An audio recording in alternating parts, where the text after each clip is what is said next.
Welcome to the channel. My name's Noah. I'm 24, and for the past 1 year, I've been building GenAI, which is an AI consulting company, and we grew it to a 24-person team without any funding.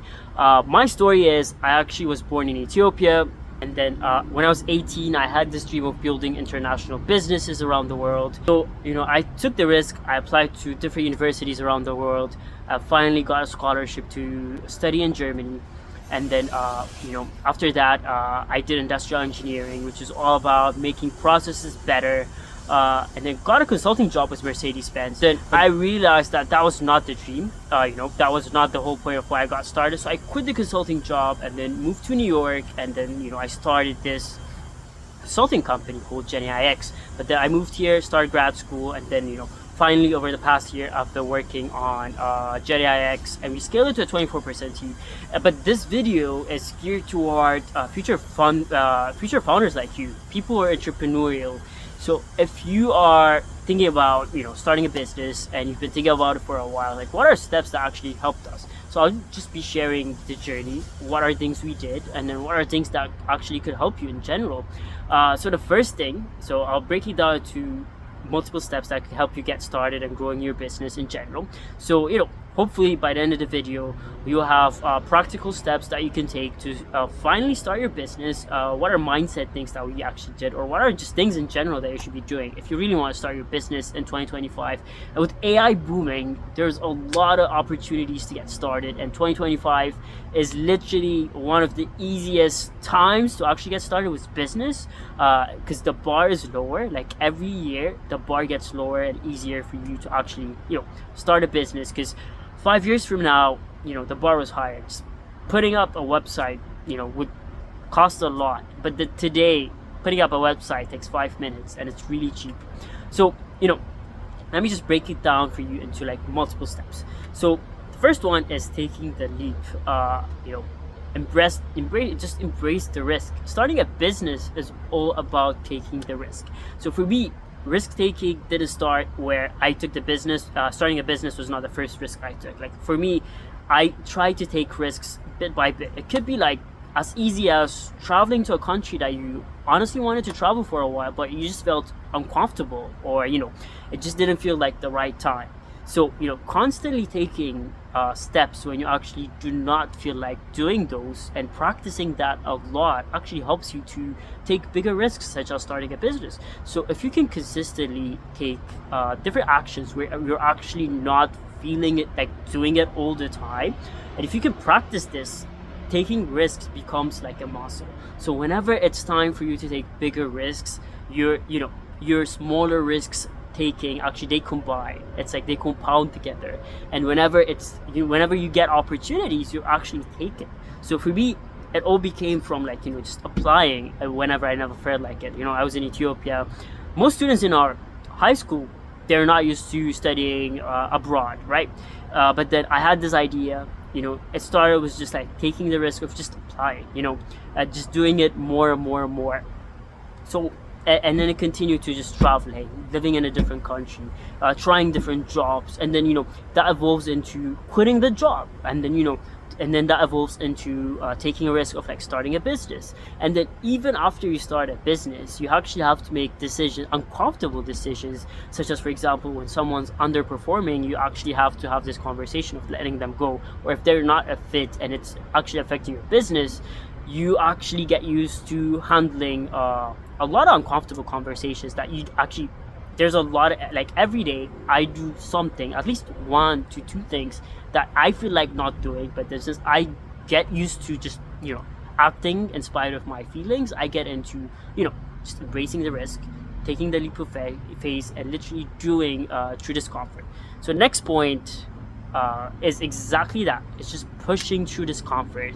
Do it even if you don't feel like doing it. So there'll come many days in business where you actually wake up out of bed and you feel like not doing anything. Sometimes so I go through my calendar and my weekly calendar over Sundays, and then Monday mornings I wake up and I feel like not doing anything, right? I feel like sometimes there's days where I feel like I just want to sleep today, right? But then at this point, I got used to just feeling it. So I accepted those feelings, right? I'm not saying that you shouldn't be having those feelings. Those are very normal to have. But something that I've learned is to actually live with those feelings. Like, I accept those feelings as feelings, but that I just do what I have to do regardless of those feelings. And that has been key in, building a business and being consistent on it through time, because a lot of decisions, especially like when you try new things in business is all about trial and error. You have to try new things. New things are actually things that make you feel uncomfortable. Like, basically, uncertainty is something that holds you back, and then gives you this feeling of, I don't want to do it, because you're not aware of it. But that acknowledging that feeling and doing it regardless is super key and super important in general. If you're into business and starting a business in general, you have to be able to push through discomfort, and you have to be able to do it even though you don't feel like doing it. To the next point is patience. So for us, we started GenAI exactly a year ago, last July. And then we haven't had clients for 6, 7, 8, a lot of months. But then business is all about, it compounds. So if you see this graph, some graphs are, they compound, and then it's exponential. That's how business works. So like most of the things you do not see the results early on. And then that's where there was statistics based saying that almost 90% of businesses are actually closed by the first year. That means 90% of founders, they actually quit 9, 10 months, or even just a few months into business. But then the way business works is it compounds. So that what you did the first year, you might not see the results until the second year. But then on the second year, when you see results, it actually compounds. So all the effort you put in the first year, when you reap those rewards could be on the second or on the third year.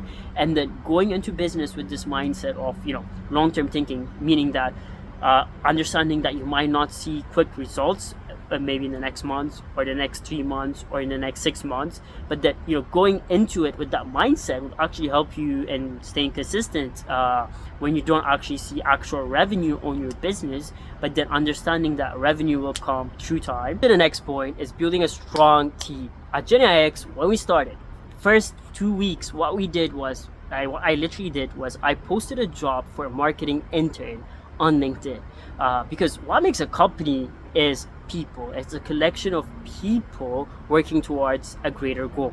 So what you need to do is you need to have a great vision and a team. And what we did with GenAI is we came up with a big vision, meaning what our goal is in general at GenAI is to become an AI holding company by 2028. So it's a clearly defined vision, and we know what we want to do.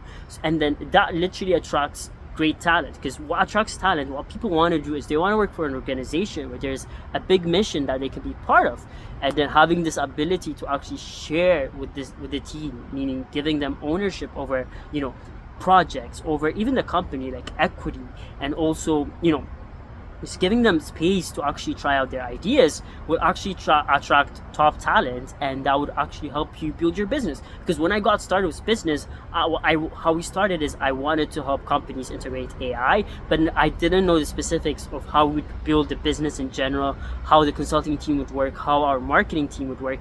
But then what happened is through time, as we added more people, explaining the vision, giving them equity, things started falling into place, meaning that people came up with their own ideas, and then we started implementing them. We just gave them space to try it. And as a founder, what you want to do is you want to create an environment where people are motivated to actually work on their visions, and their visions and goals align with the visions and goals of the company. If you give them space, and if you have a big vision where you can attract a lot of people and a lot of talent to actually work on the business in general, that's when you can actually create a bigger successful organization in general. Would be, what are practical steps to get started? So these are things that we did. But then if I was starting a business today, and if today for me it was day one, what are things I would do? So the first thing I would do is I'll come up with a name, and then I would create a LinkedIn page.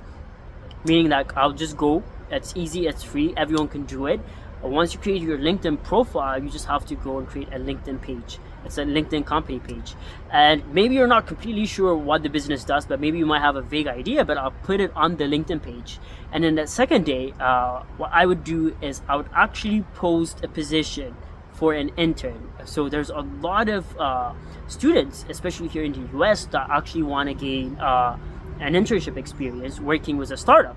And you can be honestly honest on the job description. That's what I did. You can post on the job description saying that this is my first week of starting the startup, this is what I want to do, and this is what the position is. And what we started with a marketing intern, and our first marketing intern, she actually goes to Stanford, and she was like second person to be hired in the company.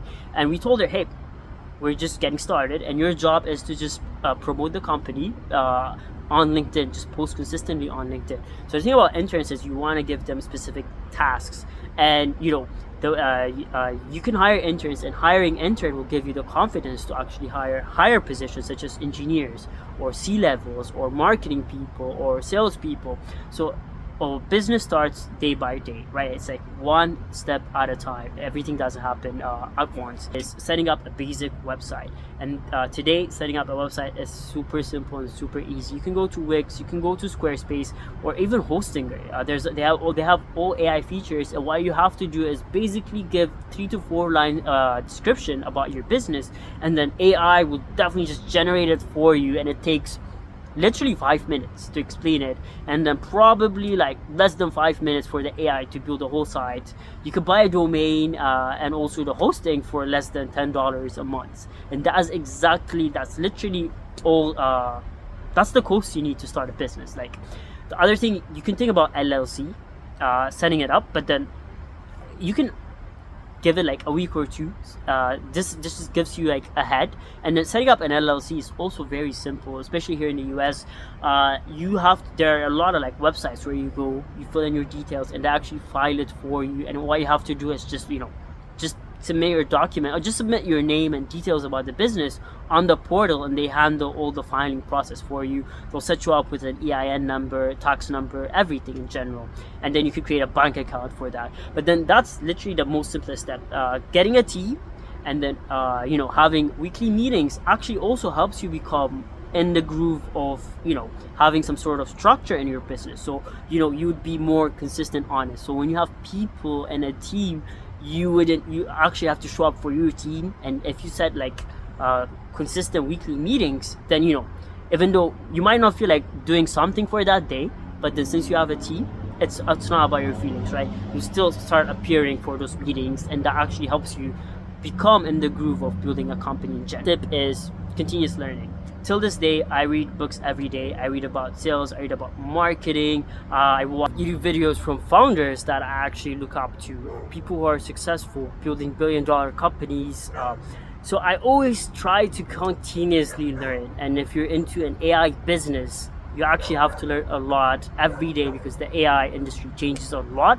And we also invest into R&D. Like what our company did is, most consultancies, they might not have an R&D team, but then our R&D team actually continuously sees what's happening with AI. What are the competitors doing? What are things that they're not doing? What are things we actually constantly innovate? So being a founder, you actually have to have this curious mindset of just learning every day. Being okay to not know everything, but then to learn day by day, little by little. You can learn a lot through time, in a year or 2 years. So being in this continuous learning environment, being a learner, really helps you grow your business. And then once you attract top talent, when I attract C-levels, people with 10 plus years of experience, or even just interns in general, I would learn from them. Like I tell them I do not know everything, right? I learn a lot of things from them, from my team in general, from books, from YouTube. YouTube is such a great source to learn about a lot of people. And the last thing is to take advice. Taking advice, you really have to be selective on where you take your advice from.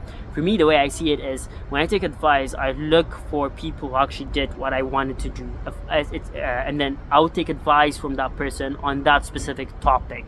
So for example, if I want finance advice, I'll probably take it from someone who actually did something in finance that I really wanted to do.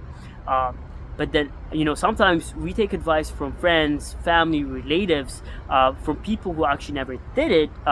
They might give you advice thinking about you, but then, they might not be experts in that field, and taking that advice just because they're closer to you might actually not be helpful for you. So it's super important to actually choose where you take your advice from. And being a founder, it's all about mindset, right? So you really have to be consistent and keeping your mindset sharp and knowing what your goals are and sticking to them, and then being persistent to achieve it. So if you're thinking about starting a business, these are tips that actually helped us build GenAI X and scale it to a 24% company. And then today, 2025 is one of the best times to actually start a business. And if you have been thinking about it but you're not sure where to start, I hope this video would help you. If you found this video helpful, please subscribe and then share. Then I'll try to share as much helpful tips as I got.